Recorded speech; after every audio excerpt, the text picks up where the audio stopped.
Roger looks down. Tom and Jerry are curled up against him, peacefully purring. He gives a caress to both of them, and the two cats rub their heads against his hand. Adorable. He then looks at the plate clock with the kitten painted in the centre on the wall, and sighs. For once, it's not because he finds the thing awfully old-fashioned. It's not as if he didn't appreciate petting Tom and Jerry. They're lovely cats and all, but he didn't come here for that. Freddie promised he would put on a little show just for him. "I've noticed the way you've oogled me that day, Rogie." He didn't tell him anything more, and in itself it was very vague considering how often Roger has troubles keeping his hands and eyes off him. The mystery remained absolute. One certain thing, though, was that the little show Freddie had in mind would end with a bonk. Or at least it was 99% certain, given their mutual love for sex. Another reason why he's been waiting for this moment so much.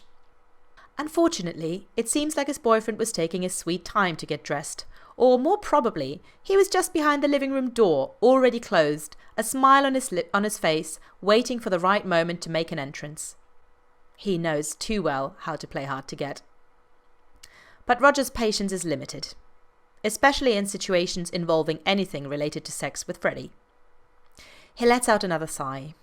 He knows how much time the singer can spend in the bathroom, but there's no way he's not behind that door by now. "Freddie!" he calls out loud. "Gosh, dear, don't you have any patience?" So he was right there. He was behind that fucking door, making him wait until he couldn't handle it anymore. The bastard.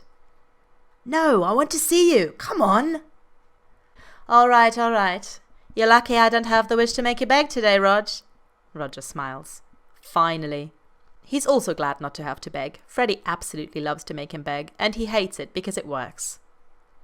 The door opens, and a peak hotness alert blares in Roger's head as his boyfriend steps inside the room in all his splendor.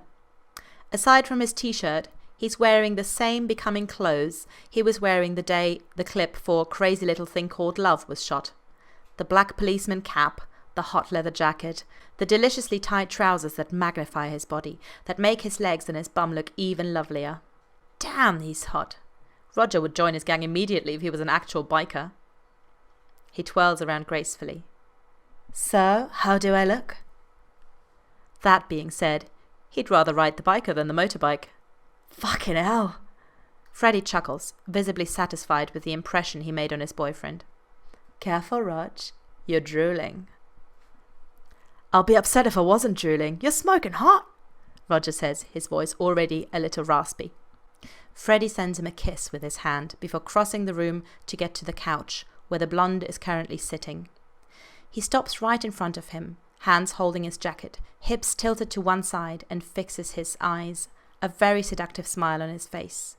Roger's grin widens, a pleasant warmth running through his body. Freddie with these clothes right in front of him, no camera or indiscreet looks to prevent them from spending a nice moment together. He had literally dreamt of this. If only he leant a bit closer, it'd be so easy to grab his hips and make him slide onto the couch, legs on each side of his thighs, get his hands under his shirt, caress his buttocks, grind against him, anything to make him moan and squirm in his lap. "My eyes are up here, darling." "Are they?" he asks, keeping his eyes on his crotch. One of his hands moves forward in the hope of touching his boyfriend, but he gives him a tap. "Hands off, you rabbit." He scoffs and raises a brow. "That's rich coming from someone who's always up for a quickie." Freddie feigns innocence. "Now be quiet, dear, and enjoy the show."